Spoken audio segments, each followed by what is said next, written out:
Fras in Medvard in Fras in Medvard show. Eno mini nalogo oziroma mini vprašanje imam za vaju oba in seveda za vse tam zunaj, ki poslušate. Namreč, če na hitro razmislite, prej v novicah je Anja omenjala vodovod, ne? Okay. Če na hitro razmislite, kaj bi po vaše oziroma katera žival bi po vaše najbolje izgovorila besedo vodovod? Žival izgovorila besedo vodovod. Ja. Vodovod. Jaz imam eno vodovod.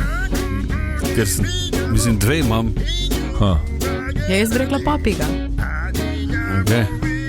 Jaz pa ne bi rekel. Neka riba. Ne. Riba? Riba. Ja. Marek. Riba ne mora reči dv sploh. Ne, pač predstavljal sem si pod vodo, da je prav. Ok, moja žival, ki zmaga pri izgovorjavi besede vodovod, je bober. Zakaj? Ker ima tako faco že. Vodovod? Vodovod? Ne? Vodovod? Dobro, ja, si zmaga. To pa druga, rekel si, da imaš dve. Ja, pa veverca je bila najprej. V smislu, čakaj, ona bi dobro, ampak bober pa bi točno tak rekel.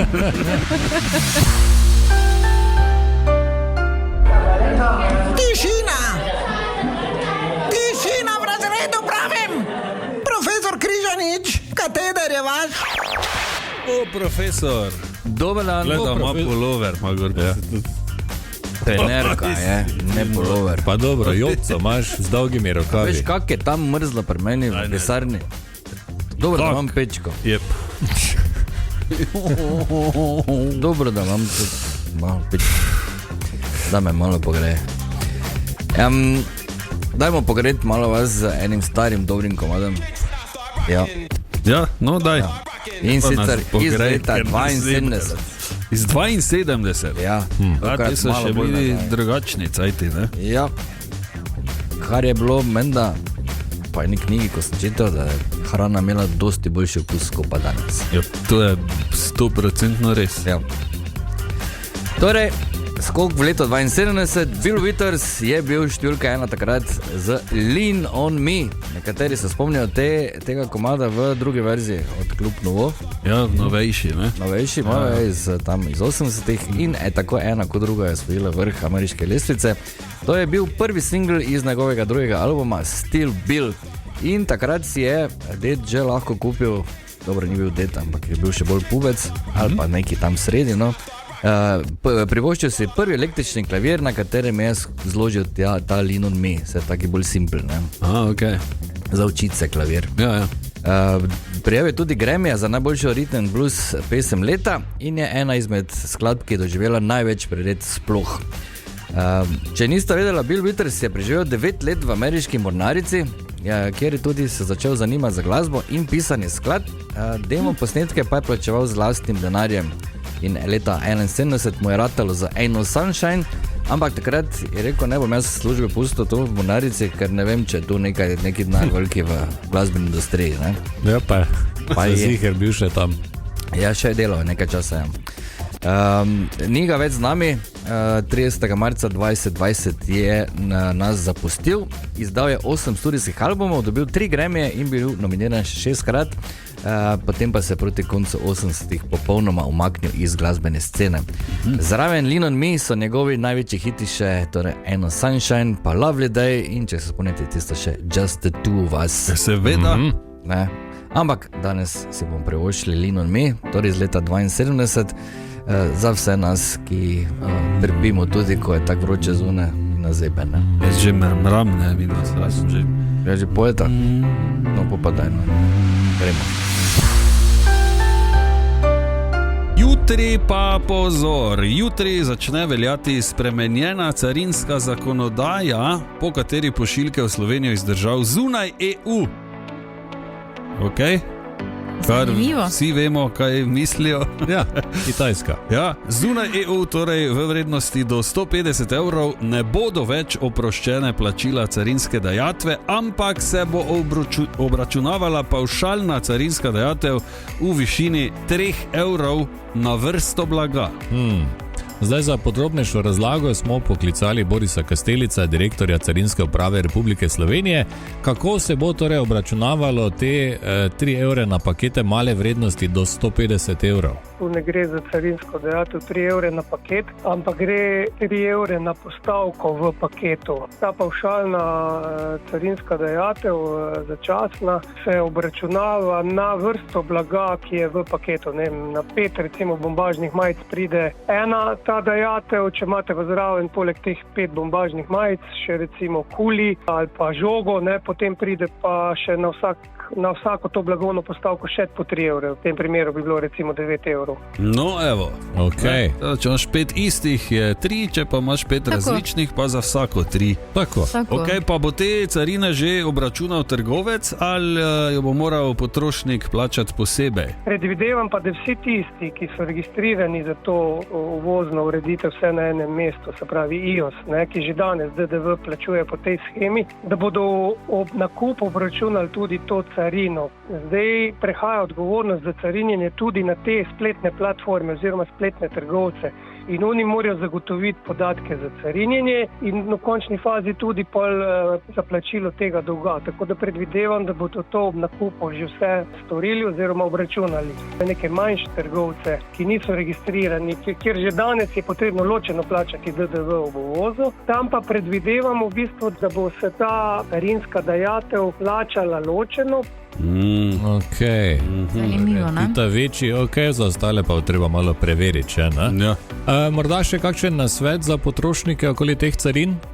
Bi bilo dobro, da potrošniku nekaj kupuje, pogleda tudi, odkot dejansko pride to blago.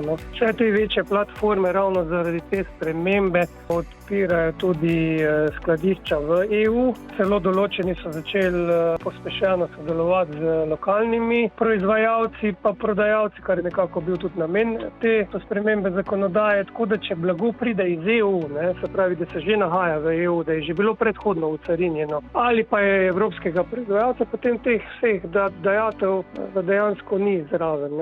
Je pa vsaj zaenkrat teh spletnih platform težko razbrati, a je blago že v EU, je že ucarinjeno ali ne. Zanimivo. No, tak zdaj na nekaterih znanih spletnih trgovinah si lahko nastavite filter, seveda, da vam pri iskanju prikazuje le blago, ki bo odpremljeno z območja EU. Veš, da jim je v interesu vse to naštimati, da je za uporabnika fajn. In še ena pomembna zadeva, ker eni naročajo, pa jim potem nekaj ni všeč, pa pošljajo recimo nazaj na Kitajsko. Na Fursu poudarjajo, da se v primeru vračila naročenega blaga iz tretjih držav ukinja možnost vračila plačane carine in DDV-ja. Carina se lahko, če posameznik vloži zahtevek, povrne le za blago z napako ali če ste prejeli napačni izdelek. Tako da ne zdaj. Ni mi vredi, pa nazaj. In kot že omenjeno, se začne nova zakonodaja uporabljati s 1. julijem. Za nov obračun carine in dajatev pa velja sprejetje carinske deklaracije, torej datum carinjenja pošiljke in ne datum naročila. To pa v praksi pomeni, da se bo dajatev obračunala tudi za blago, ki je bilo naročeno pred 1. julijem, če bo carinski postopek predloženo po tem datumu. Tako da, Anja, ne danes ful mrzlično naročati izdelkov z Kitajske, ker bodo ti zagotovo se že carinili po novem sistemu. Vama nekaj povem? Da ravno danes sem dobila zadnji paket. Bravo.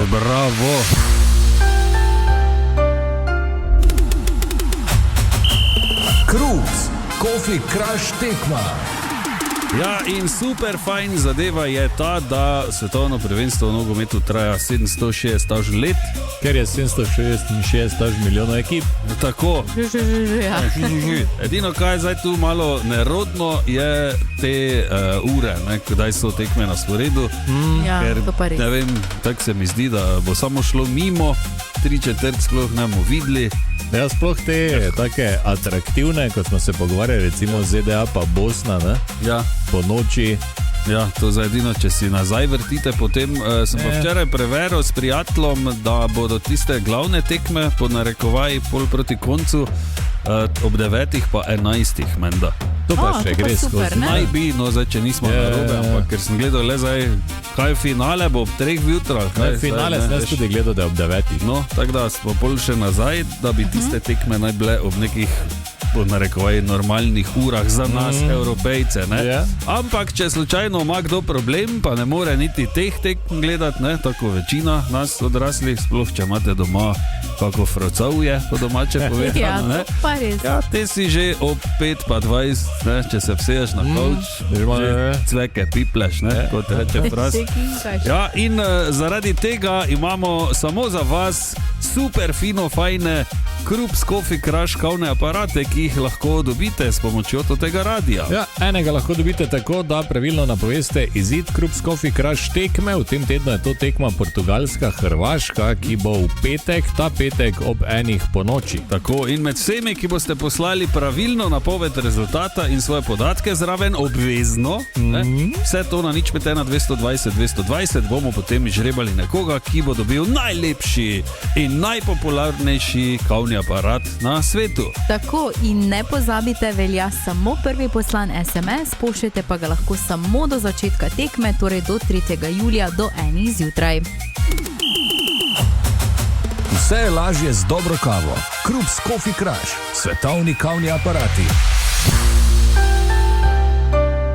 Kam smo prišli? V Ameriki, Kanadi in Mehiki poteka svetovno prvenstvo v fuzbalu. Zdaj smo videli, Nemčija je šla domov, Ja. Nizozemska je šla domov, recimo. Zanimivo. Zelenovrtski otoki niso izgubili še sploh. Ja. Ne, pač ogromno enih stvari se dogaja. Medtem recimo v ZDA v naravi opažajo divje zajce in kunce, ki imajo na glavi lovke. Kaj? Kaj? Kaj? Kaj? In sem šel raziskovati, Okay. kaj se dogaja. In dejansko zgleda, kot da imajo lovke. V Ja. smislu, ali je to slučajno kaki evolucijski korak, ker sem nekje vmes videl neko mrčes omenjeno, da so jim zrasli ven z glave, da lahko več delajo, Da se lahko da se tepe. tučejo, ne, zadnji tu pa po faci. Pa. Ampak ne, ni bilo tako, gre za en virus, ki so ga bogi reveži dobili od cekov in komarov, da jim zadaj tu, se pravi za ušesi, pa gor po glavi, pa okrog vratu, Ja. rastejo ven ko lovke, kot neke one morske zvezde ali pa kakšne to te veš tako. Ja, in zdaj Bogi. tu pa tam je že kdo te boge reveže opazil in jih je seveda na licu mesta kap, ker so videli kaj. Ja, valjda. In to črne barve zgleda, veš, ven. Okay. Pa je tako malo Grozno. Grozno. No, sem najprej mislil, dobro, Nemčija je šla domov, zajci imajo lovke na glavi. Ja. Kaj še bo? Fras in Medvard in Fras in Medvard šel.